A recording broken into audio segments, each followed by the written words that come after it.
Graça e paz, irmãos. Que bom que estamos aqui mais uma semana. Gratos ao Senhor, porque Ele nos concedeu mais uma semana debaixo da misericórdia dEle, né? Amém? Continuando, irmãos, o sentimento que tem nos guiado nesses dias, eu quero solicitar aos irmãos que, por favor, mais uma vez, para confirmar, para fixar, abra sua Bíblia, por favor, no livro de Romanos, no capítulo 12.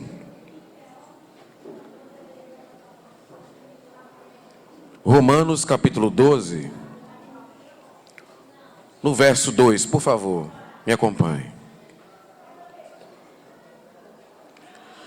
Não vos conformeis com este século, mas transformai-vos pela renovação da vossa mente, para que experimenteis qual seja a boa, agradável e perfeita vontade de Deus.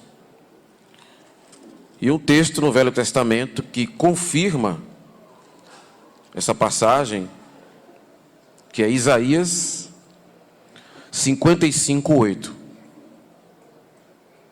A Bíblia se complementa, né? Ela se completa.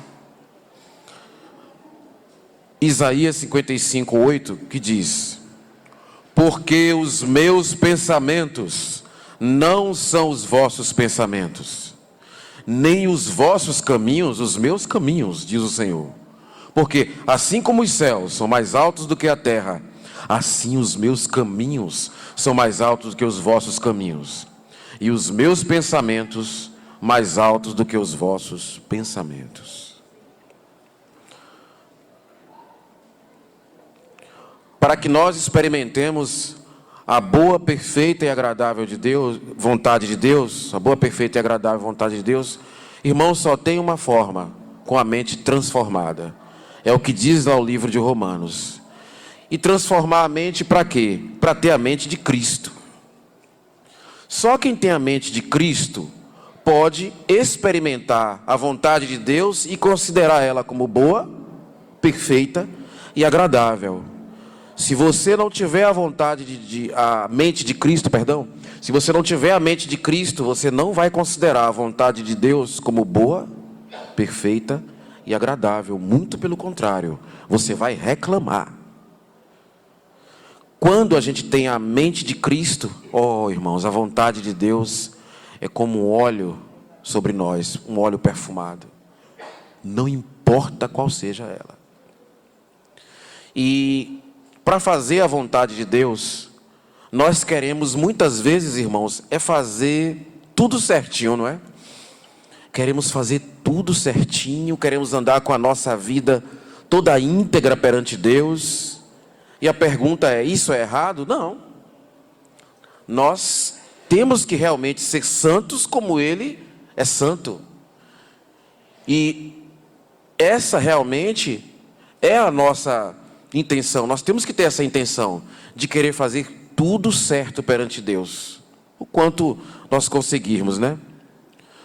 Mas, irmãos, ainda que você faça tudo certinho perante Deus, que você esteja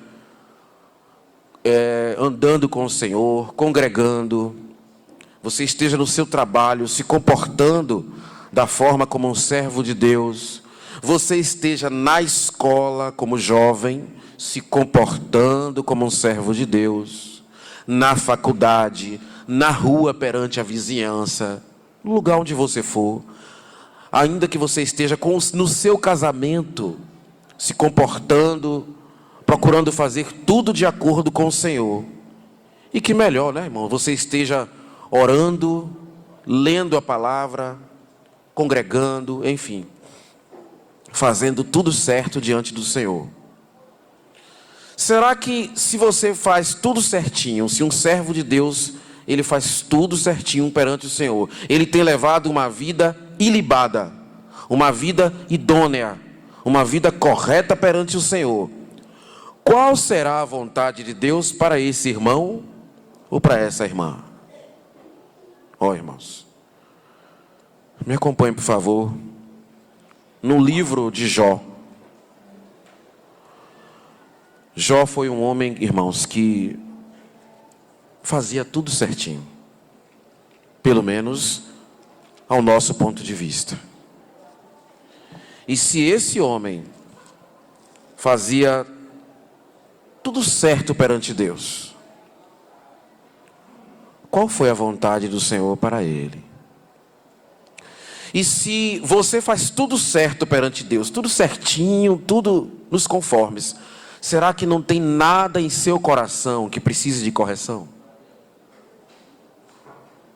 Será que o servo de Deus que procura andar correto, não tem nada que o Senhor precise trabalhar na vida dele? E se o Senhor vai trabalhar na vida desse homem, na vida dessa irmã, na vida desse irmão, de que jeito é que Deus vai fazer isso? Será que é de uma forma leve ou de uma forma pesada? Ó, irmãos, como nós precisamos ter condições de aceitar a vontade de Deus. E para aceitar a vontade de Deus, nós precisamos da mente de Cristo. E a nossa oração ao Senhor deve ser para que Ele nos ajude a ter a mente de Cristo. Sem a mente de Cristo, você não vai aceitar a vontade de Deus e você vai reclamar. Vamos ver no livro de Jó, um homem que fazia tudo certinho. Jó, irmãos, ele era tão íntegro ao Senhor que ele recebeu elogios da parte de Deus. Vamos ler? Jó, no capítulo 1, diz assim: havia um homem na terra de Uz, cujo nome era Jó, homem íntegro, reto, temente a Deus e que se desviava do mal. Agora, por favor, me acompanhe no versículo 6, capítulo 1, verso 6. Teve lá nos céus aquilo que nós poderíamos chamar de um congresso, de uma conferência. Interessante, né, irmãos? Lá nos céus, Deus se reúne com os anjos para tratar de assuntos. Interessante, né? Lá tem conferência no céu também. Tem congresso lá. E todos os filhos de Deus estavam presentes, né? 1:6 de Jó.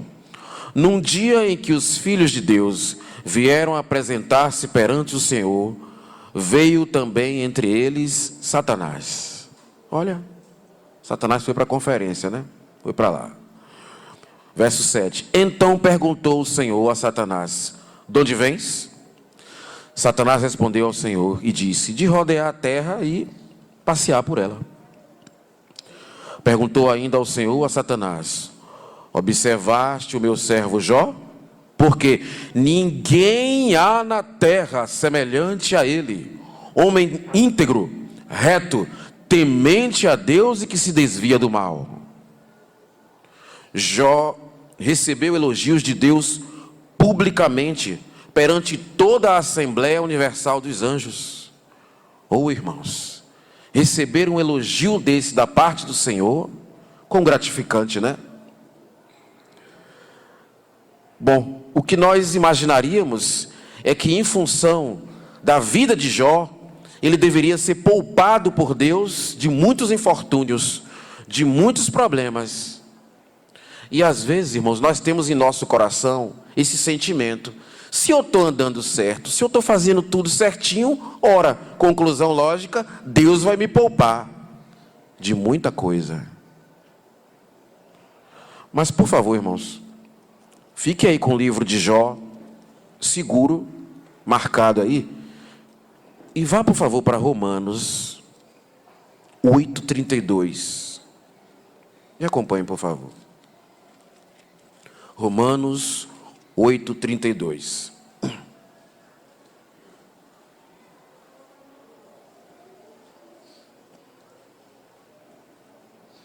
Romanos 8:32 diz assim. Todos acharam? Aquele que não poupou o seu próprio filho, antes por todos nós o entregou, porventura não nos dará graciosamente com ele todas as coisas? Ó, irmãos, Deus não poupou o seu próprio filho, que andava muito mais reto do que Jó, muito mais certinho, muito mais correto do que Jó, em perfeição. Jesus era perfeito diante de Deus. Ora, se Deus não poupou o seu próprio filho, Jó seria poupado? Embora Deus não poupou o seu próprio filho, não porque Cristo precisasse de ser acrescentado em alguma coisa, não, porque Cristo, ele era perfeito perante Deus. Cristo é Deus. Jesus Cristo é Deus. Ele veio para cá por causa da nossa imperfeição, por causa de nós. Então ele não poupou o filho por causa da gente. Por causa de nós é que ele não foi poupado. Mas fazendo uma analogia com a situação de Jó, a pergunta é: será que para que Cristo seja acrescentado em você, Deus vai se reter? Ele vai lhe poupar? A resposta é não. Para que você atinja a mente de Cristo e possa considerar a vontade de Deus como perfeita, boa e agradável, irmãos, Deus não vai poupar esforços para isso. Se Ele não poupou o Filho dele, a nós também Ele não vai poupar. Por quê? Porque no final o fruto é bom. E Deus, sendo perfeito, Ele sabe o que é necessário para que seja atingido em nós o objetivo que Ele quer. Nós é que achamos, irmãos, que a forma de Deus fazer isso, muitas vezes é pesada. Nós é que consideramos, às vezes, que o que está acontecendo em nossa vida, na nossa vida nesse momento, talvez seja algo pesado. Mas considere o seguinte: o que está acontecendo em sua vida agora é a vontade de Deus boa, perfeita e agradável. E se você está sofrendo com alguma coisa, irmão, considere o seguinte: Ele está usando isso para atingir o que Ele quer em você. Cada um aqui tem uma situação que particularmente lhe aflige. Eu aqui tenho.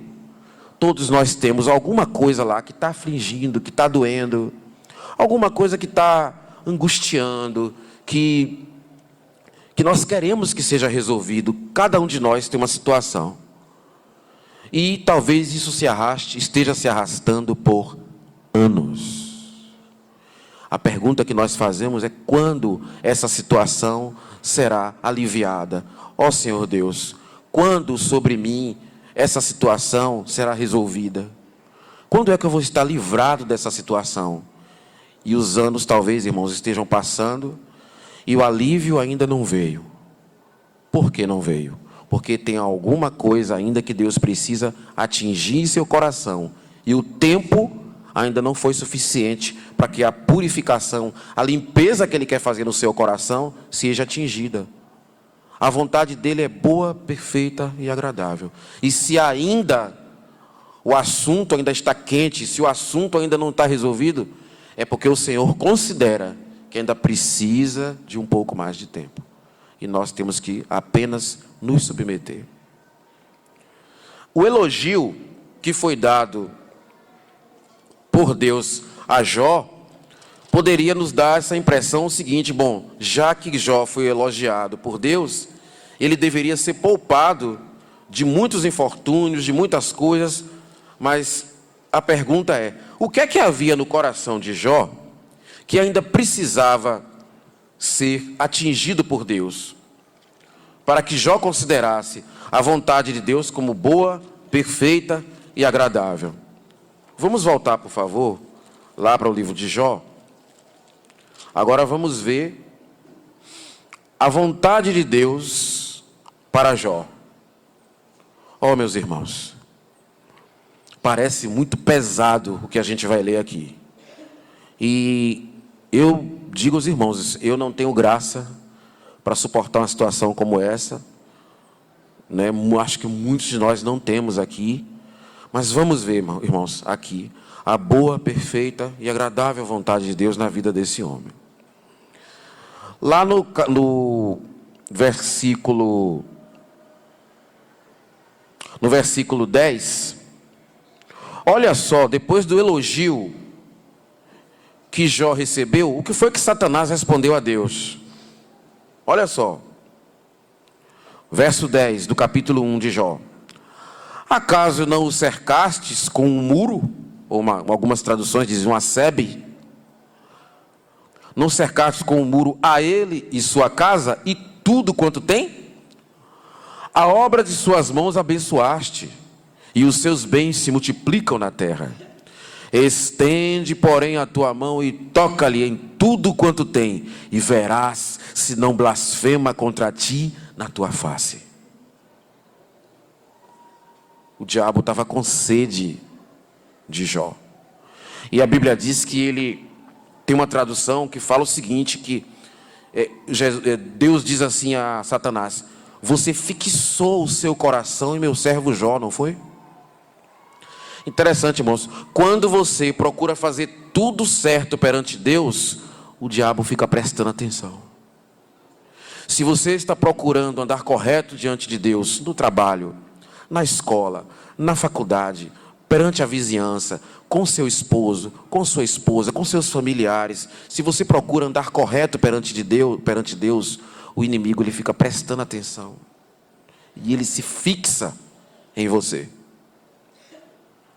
É assim que é a forma dele de agir. E o Senhor também está observando isso. E o Senhor também observa. E ele viu isso aqui no coração de Satanás. Interessante que para Deus os nossos corações, nos nossos corações não tem nada escondido. Quando Satanás chegou naquela assembleia, Deus já sabia o que estava no coração dele e revelou perante todos o que estava no coração de Satanás. Em face desse desafio, você protege ele, o Senhor, irmãos. O Senhor protege ele, coloca um muro em volta dos bens que ele tem, em volta da família, em volta da casa, em volta do trabalho dele, em volta de tudo que ele tem. Aqui nesse livro, não vou ler aqui para poder o tempo não ficar extenso, diz que Jó era o maior empresário do Oriente Médio naquela época. Pense aí, um sheik árabe, dono de grandes poços de petróleo lá na Arábia Saudita.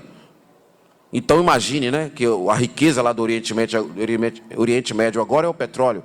No caso de Jó, era gado, era campos, ovelhas, cabras, bodes, vacas. Era a riqueza daquela época. Jó era o maior empresário daquela região, daquela época. Vejam só, irmãos. Deus poupou a Jó? Não. Nós vamos ver aqui que não. E se Deus não poupou a Jó, é porque havia alguma coisa no coração de Jó que precisava ser atingida. E isso que precisava ser atingido no coração de Jó, Deus, irmãos, ele tem a maneira certa de fazer isso. O nosso problema é que a gente questiona a Deus pela maneira como ele faz isso. Fica parecendo, sabe o que, irmãos? Que a gente quer ensinar ao Senhor como é que ele tem que fazer para que nós tenhamos a mente de Cristo. Para que a nossa mente seja igual à mente de Cristo. Ele sabe perfeitamente como fazer isso. O Senhor, ele vai fazer com você, com que você atinja a mente de Cristo, para que sua mente seja igual à mente de Cristo da maneira certa. E muitas vezes, um irmão que está do seu lado, ele pode achar pesado o que Deus está fazendo com você. Você próprio, num sentimento de autocomiseração, você também pode achar que está pesado. Meu Deus, essa situação não mudou ainda. Eu não tive alívio disso ainda. Você está achando que está pesado? Irmãos, considere que está bom, porque a vontade de Deus é boa, perfeita e agradável. Não é fácil. Não é fácil, irmãos. Debaixo da situação que você está passando, ou que talvez eu estou passando, a gente não vai achar bom. Aqui diz no livro de Jó, se você ler o restante, Jó não achou bom. Ele reclamou. Mas a forma de Deus atingir o objetivo dele é boa, perfeita e agradável. Veja, por favor, no verso 12 do capítulo 1. Disse o Senhor a Satanás: eis que tudo que ele tem está em teu poder. Somente contra ele não estendas a tua mão. E Satanás saiu da presença do Senhor. Ele aí começou a operar. O que foi que Deus disse? Você pode fazer tudo o que você quiser com ele. Só tem uma coisa: não toque na vida dele. Não mate Jó. Isso eu não permito. Então, irmãos, o que talvez esteja sendo usado contra você, contra a sua vida, tenha certeza, irmãos, está tudo no controle de Deus. Ele está controlando tudo que está acontecendo com a tua vida, irmãos. E eu tenho tido testemunho disso na minha vida. Ele controla tudo. Só está acontecendo com você, irmãos, aquilo que Deus quer, nem mais nem menos. Foi assim com Jó. Só aconteceu com Jó aquilo que Deus considerou que era bom, perfeito e agradável. O verso 13 diz o seguinte: sucedeu que um dia, em que seus filhos e suas filhas comiam e bebiam vinho, na casa do seu irmão mais velho, no caso primogênito, que veio uma mensagem a Jó, um mensageiro a Jó, e lhe disse: os bois lavravam, as jumentas pastavam junto a eles. De repente vieram sobre eles os sabeus e os levaram e mataram os servos ao fio da espada. Só eu escapei para trazer-te a nova. Foi a primeira coisa. Ataque econômico, ataque às finanças. Ele começou atacando o trabalho de Jó, a fonte de renda. Então, muitos de nós, irmãos, temos problemas com emprego, temos problema com nossas finanças.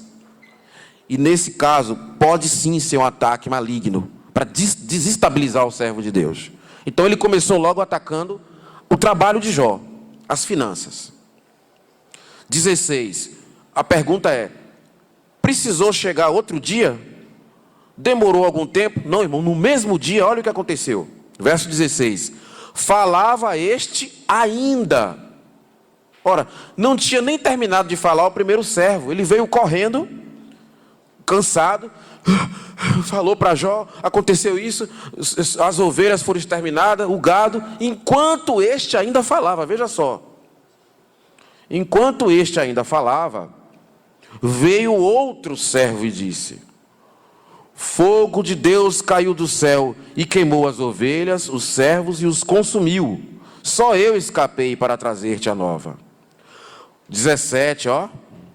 Então foi em sequência, né? Falava este ainda quando veio o outro e disse: dividiram-se os caldeus em 3 bandos, deram-se sobre os camelos, levaram e mataram seus servos a fio da espada. Só eu escapei para trazer-te a nova. Ou seja, eles estavam atacando, não foi só as propriedades de Jó, estava havendo ataque também aos funcionários. Até pessoas que colaboravam com o trabalho de Jó estavam sendo atacadas. Imagine a fúria desse querubim, a fúria desse anjo, não é, irmãos? O 18, agora, é que vem uma notícia muito mais pesada. Porque os danos até agora tinham sido materiais. Mas vejam só o verso 18, irmãos. Também este ainda falava, quando veio outro e disse: estando teus filhos e tuas filhas, comendo e bebendo vinho, na casa do irmão primogênito, eis que se levantou o grande vento do lado do deserto, e deu nos 4 cantos da casa, a qual caiu sobre eles, e morreram. Só eu escapei para trazer-te a nova.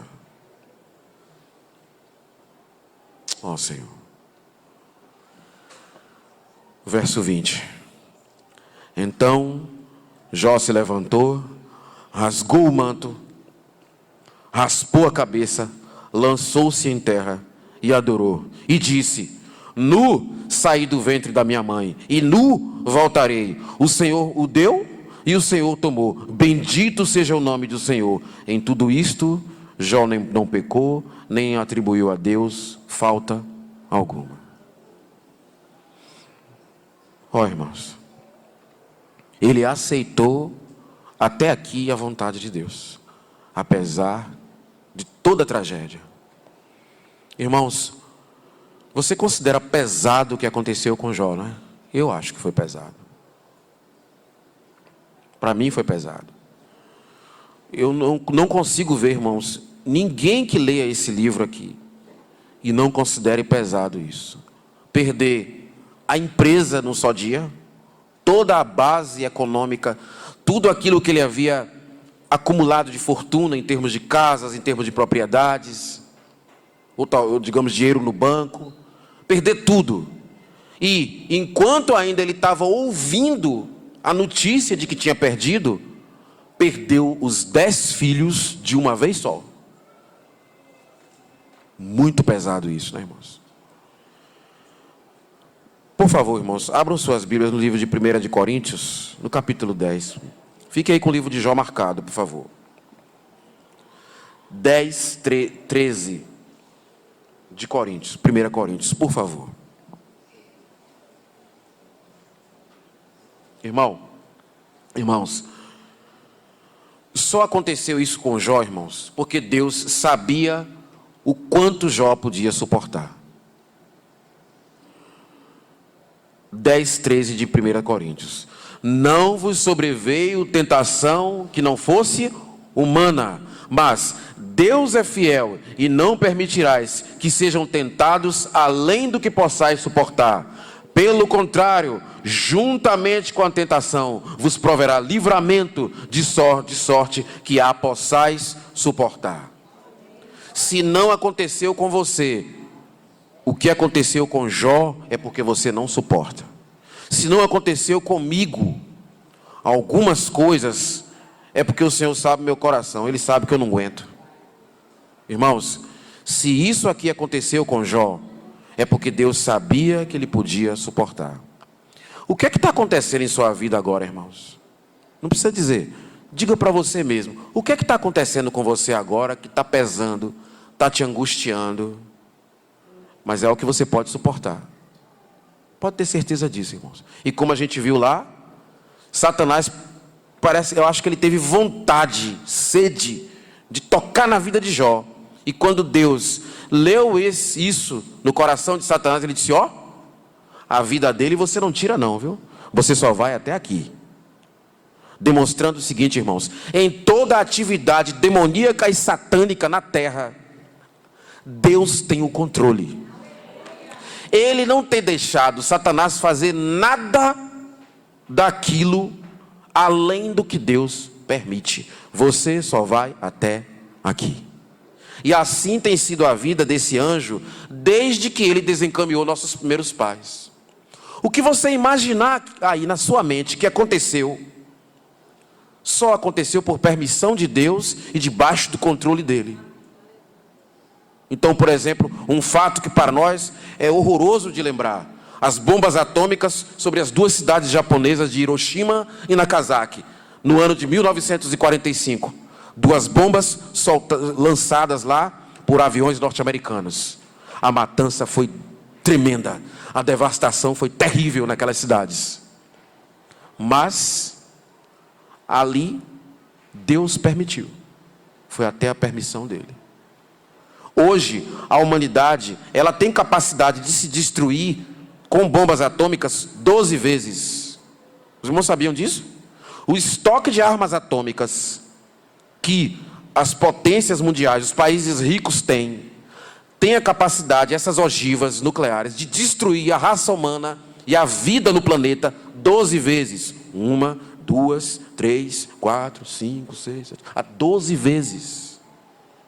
Mas até hoje, todos esse estoque nuclear, até agora não aconteceu nada. Tem décadas que as nações têm esse estoque. Por quê? Porque está tudo debaixo do controle de Deus. É Ele quem controla. Satanás não fará nada em sua vida, a não ser que Deus permita. E se ele fizer, é porque Deus tem um objetivo a alcançar. E Deus, irmãos, ele tinha um objetivo a alcançar na vida de Jó. Eu, irmãos, acho que para mim foi pesada a provação. Para mim, eu penso isso, na minha pequenez. Mas, irmãos, a vontade de Deus é boa, perfeita e agradável. Se isso foi feito com Jó, é porque Deus sabia a medida, o peso qual devia ser, a intensidade, qual o calor adequado, como falou o nosso irmão Gabriel. O metal, ele só recebe o fogo adequado. Se você colocar menos, você não vai purificar o metal. O ouro, ele precisa de uma temperatura correta. Os físicos, os químicos, os físicos sabem disso. Cada metal, ele tem o seu ponto de fusão. O ponto de fusão de Jó era esse, quente. Essa quentura sobre Jó, ele suportava. O ponto de fusão da prata não é igual ao ouro. O ponto de fusão do ferro não é igual ao de outro mineral, de outro metal. Então, entre os metais, existe uma diferença de ponto de fusão. Para você fazer com que aquele metal ele comece a se derreter, cada metal tem um ponto de fusão. Cada irmão que está aqui tem um ponto de quentura. Eu tenho um ponto de quentura que Deus sabe que eu aguento. Você que está aí já tem um outro ponto que você talvez suporte mais do que eu, melhor do que eu. E Deus vai fazer com que a temperatura caia sobre você até esse ponto. E pode ser menos? Pode ser um pouquinho mais frio, aliviar um pouquinho? Não, não pode, irmãos. Porque se o ponto de fusão não for atingido, não há purificação. Então Deus vai fazer com você, Ele vai fazer comigo exatamente o que for necessário, o ponto necessário. Para quê? Para que nós possamos atingir a mente de Cristo, o único capaz de aceitar a vontade de Deus perfeitamente. O que foi que Deus queria atingir na vida de Jó? O que é que Deus queria conseguir na mente dele? Os irmãos observem que mesmo andando todo certinho, mesmo fazendo tudo certo, a Bíblia diz que Jó oferecia sacrifícios pelos filhos, sem os filhos saberem. Acredito eu que os filhos não tinham a mesma fé de Jó. Então, se o seu filho foi incrédulo, se o seu filho ainda não se converteu, continue orando por ele. Continue orando. Jó fazia isso pelos filhos dele. Só que o sacrifício que você vai fazer não é de bois nem de cabras, é sacrifício de oração.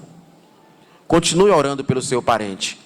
Os parentes de Jó, no caso os filhos dele, que ainda não estavam com o coração totalmente voltado pelo Senhor, Jó estava preocupado se um dos filhos dele, ou se todos, amaldiçoavam a Deus no coração. Então, às vezes, você está falando para seu parente sobre Deus, e ele lá internamente, que nada, eu quero lá saber de igreja, lá no coração. Às vezes não fala para você. Mas até isso, até essa blasfêmia, você precisa orar a Deus, orar continuamente ao Senhor. Um dia Deus pode transformar o coração. Ó, irmãos, com tudo isso que aconteceu com Jó, vamos ver, por favor, no capítulo 42, o que é que faltava no coração de Jó e que precisava ser atingido. Depois de toda aquela situação, depois de toda aquela tragédia, né? E que, segundo diz a Escritura, Jó ficou doente, né? Satanás, o diabo, ele esteve de novo perante Deus e o Senhor considerou que precisava aumentar um pouquinho a temperatura. Tinha sido sobre o trabalho, sobre os filhos, e depois o Senhor permitiu que Satanás tocasse a Jó na questão da saúde. Quantos de nossos irmãos nós conhecemos que estão enfrentando problemas com saúde? E que para nós consideramos que é um problema muito pesado. Não é, irmãos? Veja, por favor, no capítulo 42, o que é que precisava ser atingido no coração de Jó. Interessante, né? Aos nossos olhos, aquele irmão era perfeito, né? Podemos dizer que Jó era um homem que andava no Espírito, como nosso irmão Jorginho colocou para nós alguns tempos atrás. Embora no livro de João, capítulo 7, 39, eu não vou ler por causa do tempo, fala que o Espírito ainda não havia sido dado. Então Jó, ele não tinha o Espírito de Deus como habitação, como nós aqui temos. Jó não tinha. Mas, olhando por um certo prisma, Jó era como se fosse um homem que andava no Espírito. E um homem que anda no Espírito, um irmão que anda no Espírito, então Deus tem que poupar? Deus tem que guardar ele para que não aconteça nada? Não, irmãos. Não, porque ainda tem alguma coisinha no coração do irmão, embora ele tenha uma vida toda correta, que Deus talvez precise atingir. E olha o que tinha na vida de Jó, que precisava ser atingido, e a temperatura foi quente, foi terrível a provação, mas o objetivo foi alcançado. 42:1. Então respondeu Jó ao Senhor: bem sei que tudo podes, e nenhum dos teus planos pode ser frustrado. Quem é aquele, como disseste, que tem conhecimento, ou que sem conhecimento, obrigado, encobre o conselho? Na verdade, falei do que não entendia, coisas maravilhosas demais para mim, coisas que eu não conhecia. Escuta-me, pois, havias dito, e eu falei. Eu te perguntei, e tu me ensinarás. Eu te conhecia só de ouvir, mas agora os meus olhos veem. Por isso me abomino e me arrependo perante no pó e na cinza. Tinha algo no coração de Jó, irmãos, que precisava ser atingido por Deus. Ele só conhecia o Senhor de ouvir falar. Imagine aquele homem, irmãos. Um homem com aquela vida, um homem com um caminhar daquele, tinha algo no coração para consertar. Os irmãos estão vendo como a gente se engana facilmente? Quantos irmãos você conhece que o conheceu com a vida irretocável? O irmão Lance Lambert, o irmão Dino, o irmão Otmani. Quantos irmãos? O irmão Tealto Sparks, a irmã Madame Guyon, Lutero. Quantos irmãos você conhece que você diria, não, esse irmão, a vida dele está toda certinha.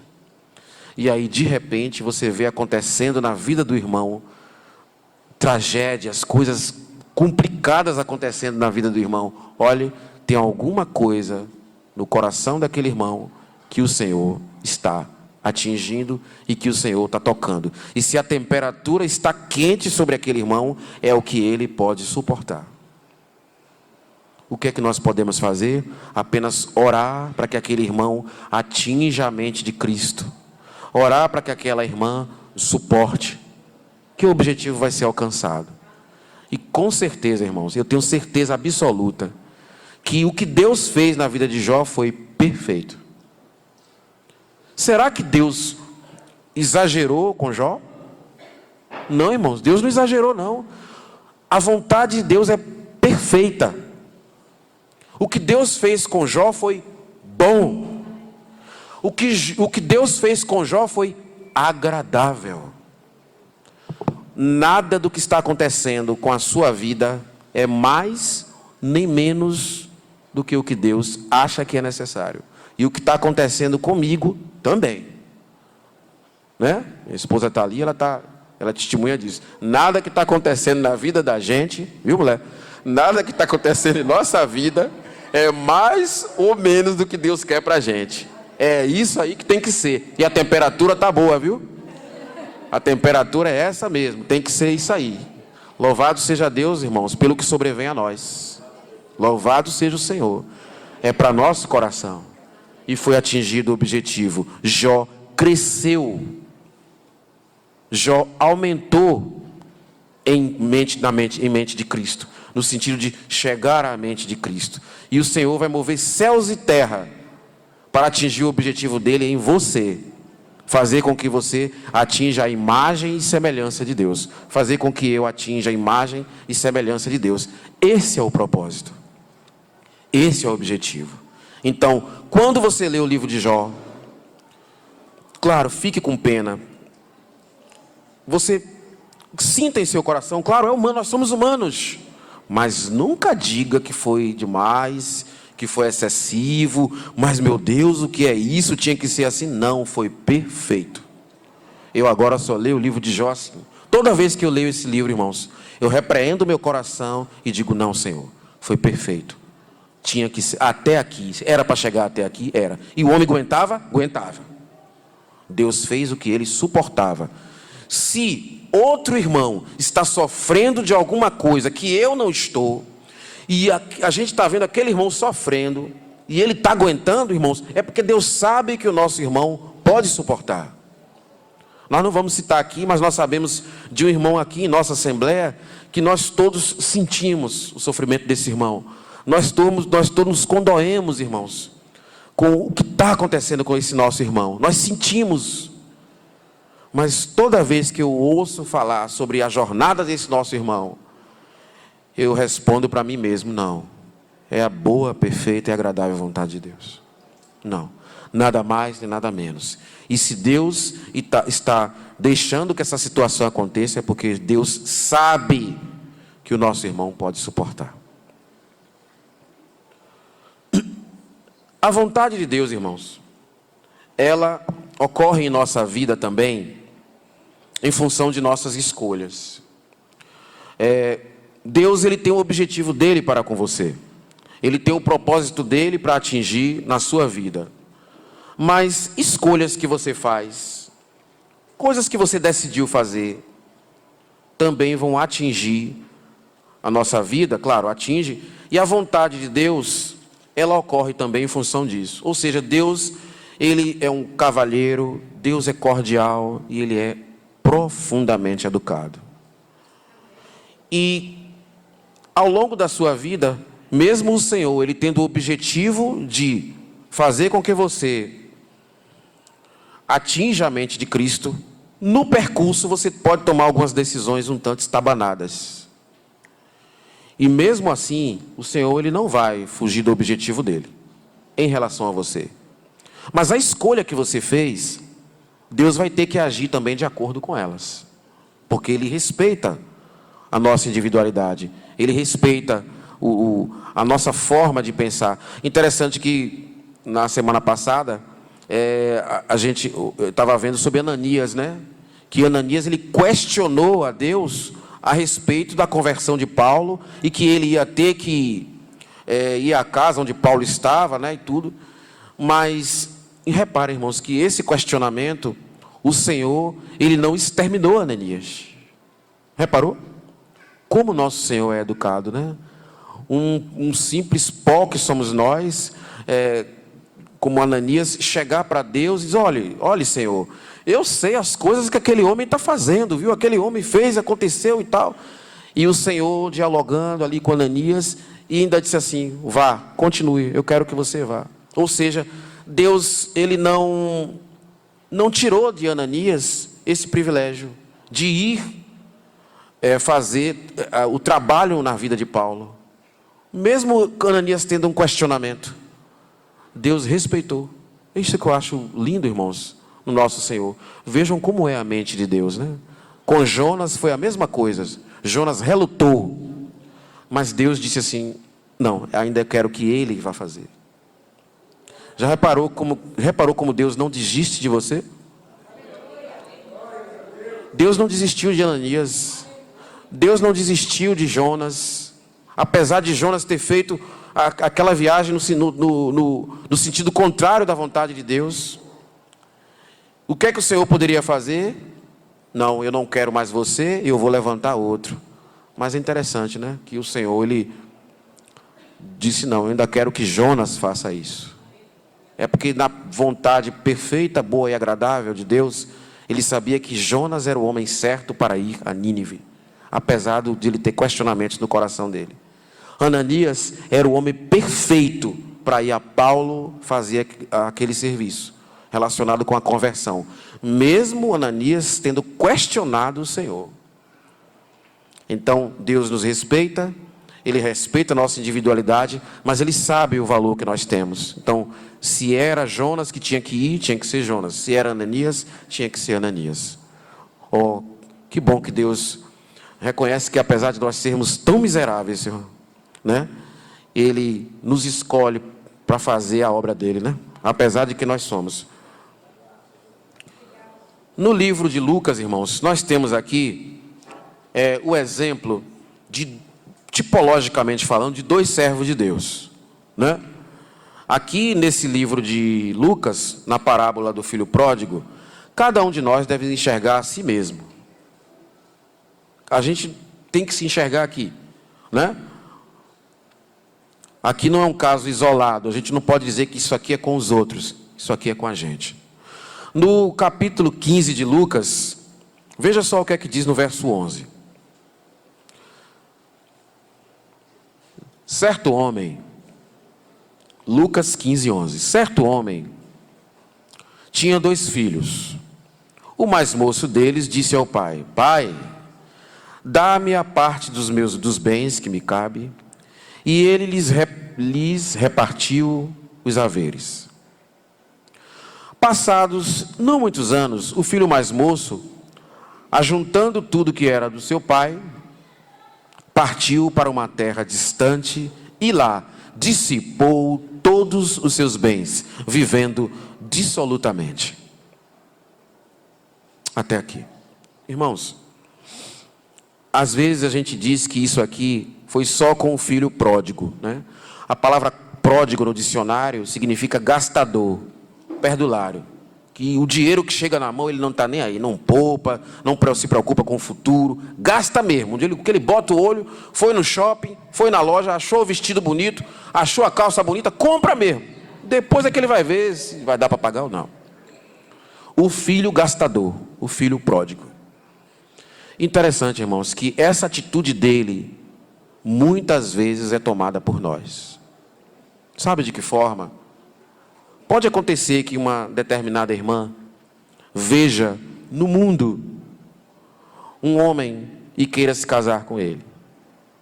Embora nós saibamos que a palavra de Deus diz que somente no Senhor, não é? De certa forma, a gente faz isso, irmãos. Em qualquer coisa que você queira fazer, que não esteja de acordo com a vontade do Senhor, de certa forma você está pegando os bens e partindo. Então, a atitude que você toma vai ter consequências também na vontade de Deus para com você. Talvez você saiba que na sua escola, que determinados jovens não é bom para estar andando junto. Até na faculdade também. Não é bom determinadas amizades. Não é para você ficar inimigo daqueles jovens. Não é isso. Cumprimente, trate bem, mas às vezes não é bom ficar andando junto. Porque nós sabemos que muitos jovens hoje têm problemas com drogas, com bebidas, com excessos com álcool. Mas muitos jovens fazem o quê? O que o filho gastador fez aqui. Parte de diante da face do Senhor. Então, muitos de nós poderemos, em algum momento da vida, ter feito isso. Partir de diante da face do Senhor para fazer a nossa vontade. Então, o que aconteceu com o filho pródigo aqui foi isso, irmãos. Ele partiu para fazer a vontade dele. Ele não estava satisfeito com a vontade de Deus. Porque a vontade de Deus para ele parecia cansativa. Poxa, eu ficar aqui trabalhando na casa de meu pai, na fazenda. Eu quero ir para o mundão, curtir festa, né? Curtir a música do mundo, né? E isso acontece, irmãos, com muitos jovens. Muitos jovens têm essa sede de ir para o mundo, de experimentar como é lá, como deve ser. Muitos jovens têm isso. E esse rapaz aqui, ele fez isso. Ele partiu de diante da face do Senhor. Agora veja o que aconteceu no verso 14. Depois de ter consumido tudo, sobreveio àquele país uma grande fome. E ele começou a passar necessidade. Então ele foi e se agregou a um dos cidadãos daquela terra. E este o mandou para seus campos a guardar porcos. Irmãos, os irmãos têm noção do que era para um judeu criar porco? Irmãos, isso para os judeus era uma blasfêmia terrível. Criar porco para os judeus, para nós, não é algo escandaloso, mas para o judeu, criar porco e comer carne de porco era algo impensável. Então, a situação desse jovem aqui ficou terrível. Quando Jesus falou que ele terminou criando porcos, os que estavam escutando Jesus disseram: misericórdia. O homem chegou a esse ponto, ele desceu muito baixo.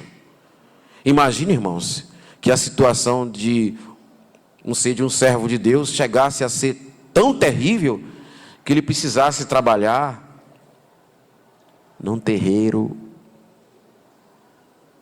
ou precisasse trabalhar para um traficante. A situação chegou muito baixo, ficou terrível a situação desse jovem. E o cuidado que todo aquele que toma alguma decisão no seu coração de se afastar de Deus deve ter, é que pode chegar ao fundo do poço. Alguns irmãos, eu já tive notícia, que se afastaram do Senhor, ficaram no mundo, e quando voltou HIV positivo. Partiu de diante da face do Senhor, usufruiu o que quis, com festas, com bebidas, com tudo. Quando voltou com alguma sequela. No caso dele aqui, ele terminou criando porcos. E olha o que ele imaginou no verso 16. Ali, desejava fartar-se das alfarrobas. Eu não sei que hortaliça é essa, nunca vi, mas vamos lá. Que os porcos comiam, mas ninguém lhe dava nada. O que significa o seguinte, que se ele pensasse em pegar a mão, tocar a mão na comida que os porcos estavam comendo, muito provavelmente ele disse: epa, não pode não, essa comida aí não é para você, não, é para os porcos. Ou seja, eu acho que ele teria que pagar. Se ele pegasse na comida que os porcos comiam, que ele desejava comer, eu acredito que talvez o dono da criação ia cobrar dele no final do mês. Imagine, irmãos. Agora, olha a vontade de Deus sendo atingida. Olha aí, nesse momento, foi atingido o coração dele, e diz o verso 17: então caiu em si e disse: quantos trabalhadores de meu pai têm pão com fartura, e eu aqui morro de fome. Foi atingido o coração dele. Precisou que o Senhor deixasse que ele partisse para fazer a vontade dele, para que fosse atingido o coração dele. Agora sim. Então, os irmãos, reparem que até mesmo com as escolhas que você faz, Deus vai permitir que você vá. Ele permite que você faça. Mas depois, quando vier a consequência, irmãos, pode ter certeza, o objetivo de Deus vai estar sendo atingido. Porque o coração dele agora voltou-se para o Pai. Olha o que aconteceu, né? O coração dele ali, lá no fundo do poço, o coração dele voltou-se para o Pai. Foi atingido o objetivo. Esse é o propósito. Muitas vezes, o Senhor vai deixar você fazer o que você quer. Aquilo que você está na cabeça. Parecendo o quê? Como é que o burro, como é que um burro se coloca o quê? Ele só vê aquilo, né? Se coloca no burro como é que chama? Uma viseira, e ele só enxerga a frente dele. Muitos de nós somos assim, irmãos. A gente só enxerga o que a gente quer. Não, eu quero casar com ele, é esse homem que eu quero. Olha, cuidado, não é bem assim, vá com calma. Os pais já falaram, o presbitério já falou. Não, mas ela só enxerga aquele rapaz. O contrário também é certo, né? Ele só enxerga ela.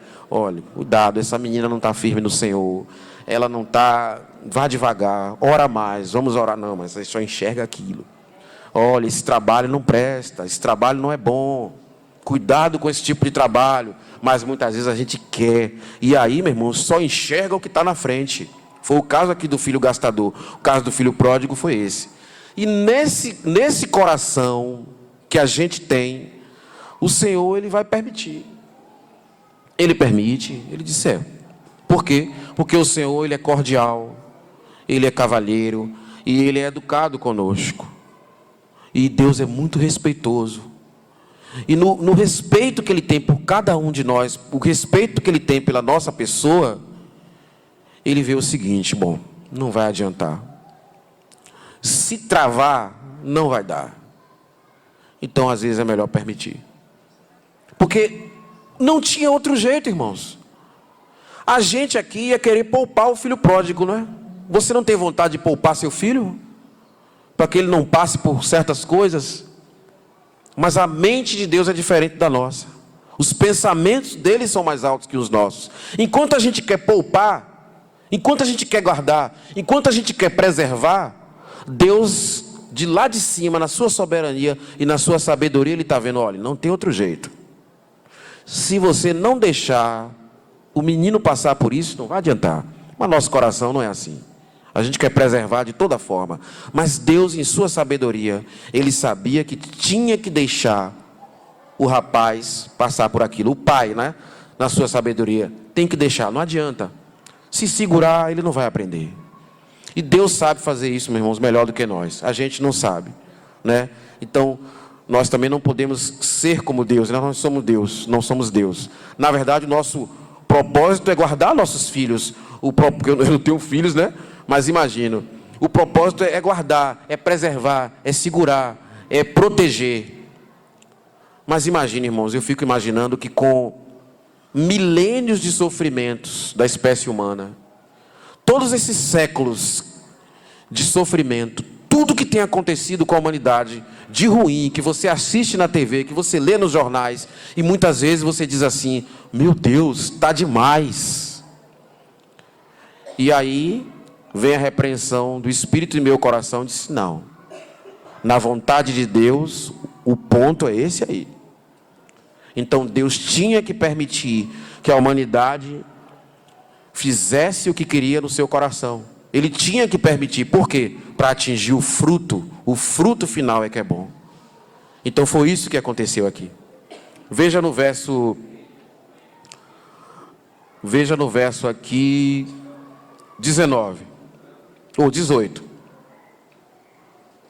Levantar-me-ei e irei ter com meu pai, e lhe direi: Pai, pequei contra o céu e contra ti, já não sou digno de ser chamado teu filho. Trata-me como um dos teus funcionários, um dos teus trabalhadores. Ele pensou em chegar lá e ser tratado pelo pai apenas como funcionário. Bate cartão, trabalha, recebe o salário. Ele estava disposto a chegar lá e o pai não considerar nem ele como filho. Mas ó, irmãos, olha como o pai considerou a ele, né? E levantando-se, foi para seu pai. Vinha ele ainda longe, quando seu pai o avistou, e compadecido dele, correndo, o abraçou e beijou. E o filho disse: Pai, eu pequei contra o céu diante de ti, já não sou digno de ser chamado seu filho. O pai, porém, disse aos seus servos: trazei depressa a melhor roupa, vestiu, põe-lhe um anel no dedo e sandálias nos pés. Trazei também trazei e matai um novilho cevado, comamos e nos regozijemos. Fez festa.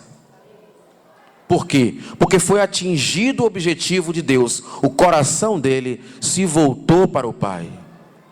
Quando o objetivo for atingido em você, quando o objetivo for atingido em mim, que é nós nos aproximarmos da mente de Cristo, nós estarmos mais perto da mente de Cristo, uma boa parte do objetivo vai ter sido atingida. E o objetivo perfeito de Deus é que nós tenhamos a imagem e semelhança dele. Agora imagine, esse servo de Deus, fez tudo errado, fez uma lambança, foi para o mundo, enfim, e o Senhor aceitou ele, né? O Senhor aceitou. Mas e aquele que fez tudo certinho, aquele que andava todo no controle, fazendo tudo certo, nunca se afastou do Senhor, nunca se afastou das reuniões, das comunhões, orando, sempre lendo a Bíblia, lendo a palavra?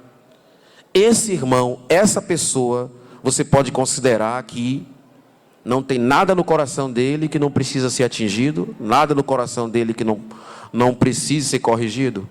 Veja só, irmãos, como estava o coração do irmão certinho. 25. Ora, o filho mais velho estivera no campo, e quando voltava, ao aproximar-se da casa, ouviu música e dança.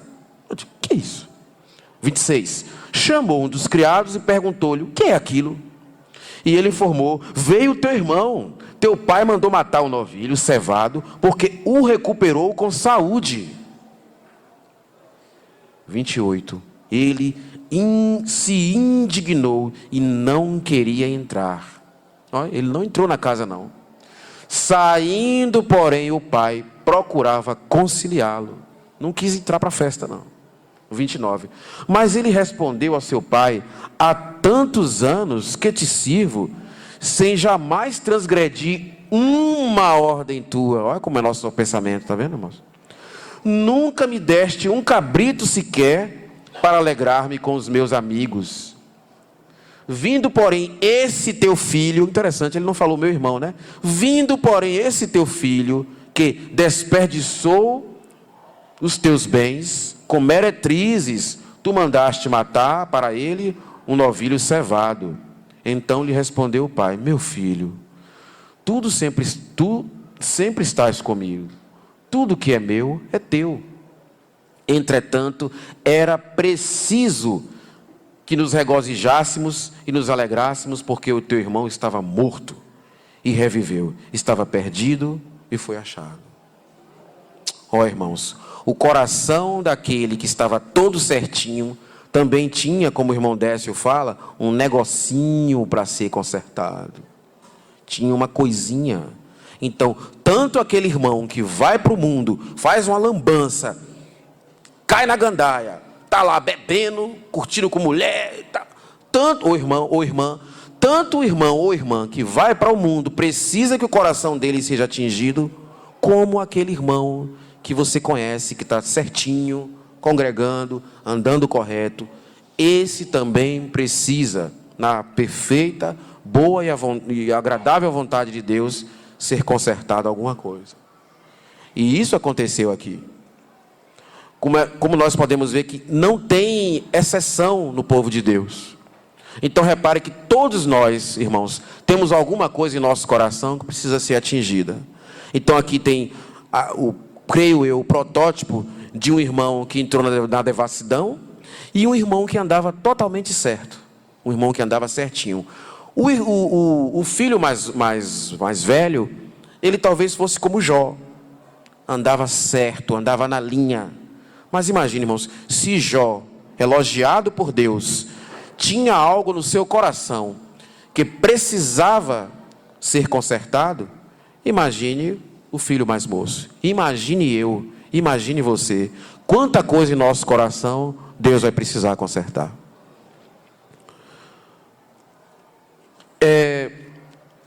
Eu quero encerrar, irmãos, esse sentimento, né, essa carga que tem tido em meu coração, falando a respeito de alguém, como nós sabemos, né, que aceitou a vontade de Deus perfeitamente, não é? E Cristo é que é o centro de todas as coisas. E ele é o exemplo de alguém que aceitou a vontade de Deus perfeitamente. Nós sabemos lá no livro de Filipenses, todo mundo conhece, né? No livro de Filipenses, no capítulo 2, tão conhecida a passagem, né? Filipenses 2:5, que diz assim: tende em vós o mesmo sentimento que houve também em Cristo Jesus, pois ele, subsistindo em forma de Deus, não julgou como usurpação ser igual a Deus. Antes, a si mesmo se esvaziou, assumindo a forma de servo, tornando-se em semelhança de homem, reconhecido em figura humana. A si mesmo se humilhou, tornando-se obediente até a morte, e morte de cruz. Cristo aceitou a vontade de Deus perfeitamente. E a vontade de Deus para Cristo era boa, perfeita e agradável. Por quê? Porque o fruto foi bom. O fruto de Jesus ter aceitado a vontade de Deus é que nós estamos todos aqui hoje. É que nós essa manhã nos regozijamos com o pão e com o sangue. Por quê? Porque Cristo aceitou a vontade de Deus. Irmãos, que maravilha que Jesus aceitou a vontade de Deus. Perfeita e agradável. O fruto foi bom. Olha você aqui, nascido de novo. Porque por aceitar a vontade de Deus, irmãos, sempre que você aceitar a vontade de Deus, pode ter certeza, o fruto é bom no final. Por Jesus ter aceitado a vontade de Deus, eu estou aqui hoje, graças a Deus, graças ao Senhor. No livro de Lucas, capítulo 22, veja só o pensamento, de Jesus. Lucas, capítulo 22, verso 42. Lucas 22, 42. Dizendo: Pai, se queres, passa de mim este cálice, contudo, não se faça a minha vontade, e sim a tua. Ó, irmãos, por Jesus ter aceitado esse cálice, isso foi de um tremendo benefício para toda a raça humana. Ele aceitou o cálice. Ele aceitou para ele aquele cálice do Senhor. O cálice que o Pai tinha para ele. Veja, por favor, João 5,30. João 5,30.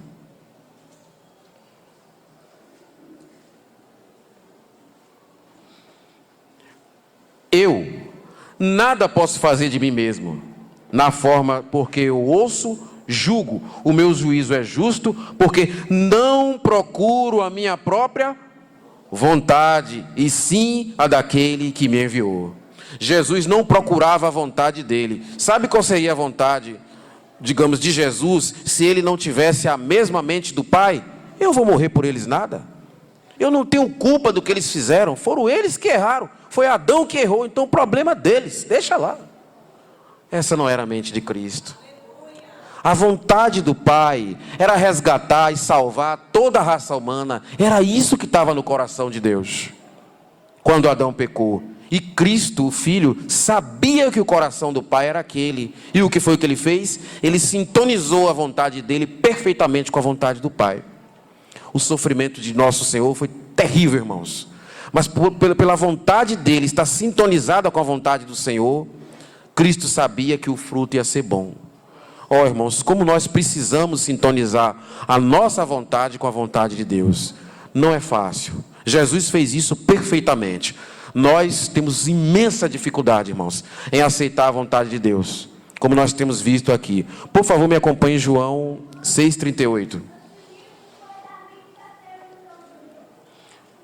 João 6,38 diz, 6,38 de João: Porque eu desci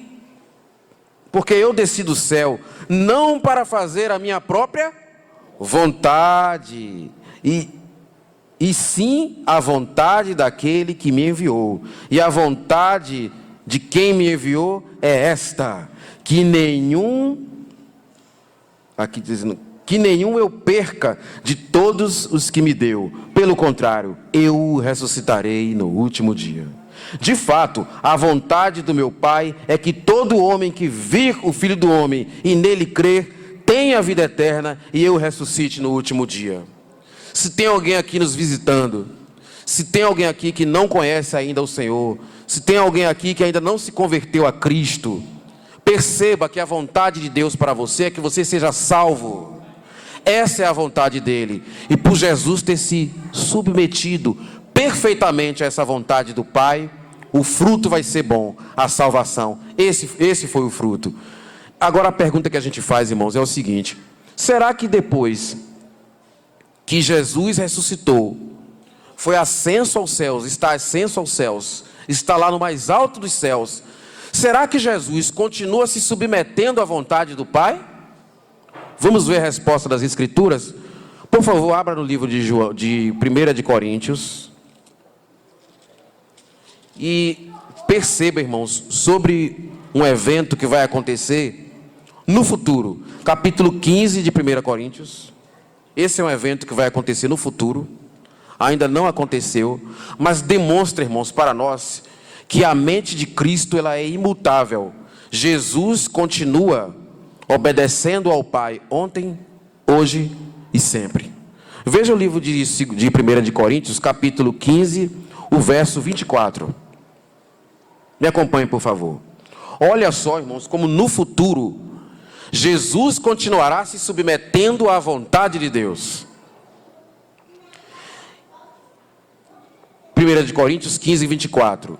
E então virá o fim, quando Ele entregar o reino ao seu Deus e Pai, quando houver destruído todo o principado, bem como toda a potestade e porque convém que Ele reine, até que seja posto todos os inimigos debaixo dos seus pés. O último inimigo que há de ser destruído é a morte, porque todas as coisas sujeitou debaixo dos pés. E quando ele diz todas as coisas lhe estão sujeitas, certamente exclui aquele que tudo lhe subordinou, o Pai, né?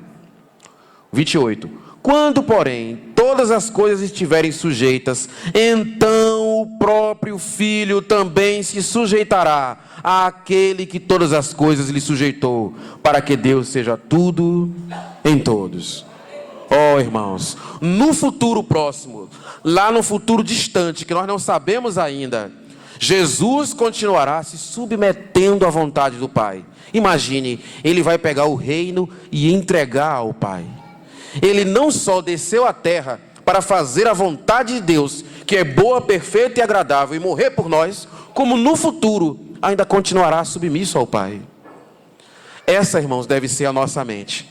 Nós devemos rogar ao Senhor, irmãos, para que tenhamos essa mente, para aceitar a boa, perfeita e agradável vontade de Deus. Não é fácil, irmãos. O nosso coração, ele milita contra o Espírito. A Bíblia diz que o Espírito está ansioso, mas a nossa carne é fraca. Nosso coração não é a favor da vontade de Deus. O que a gente pode orar, irmãos, é pedindo ao Senhor que nos ajude a nos submeter à vontade de Deus, que é boa, perfeita e agradável. Ó Deus Todo-Poderoso, Senhor, essas palavras aqui nós consideramos elas, Senhor Deus, com muito temor e tremor, porque nós precisamos da Tua ajuda para aceitar a Tua vontade. Ó Deus, ajuda o nosso coração para que nós não venhamos a nos defrontar com a Tua vontade e não aceitar a ela para nós. Nos ajuda a aceitar a temperatura que o Senhor quer sobre nós, para que seja atingido o Teu objetivo em cada um de nós. Ó Senhor, nos ajuda a aceitar a Tua vontade. Nos perdoa, Senhor Deus, quando nós questionamos a Tua vontade. Nos ajuda a aceitar aquilo que do Senhor para nós é bom, perfeito e agradável. Amém.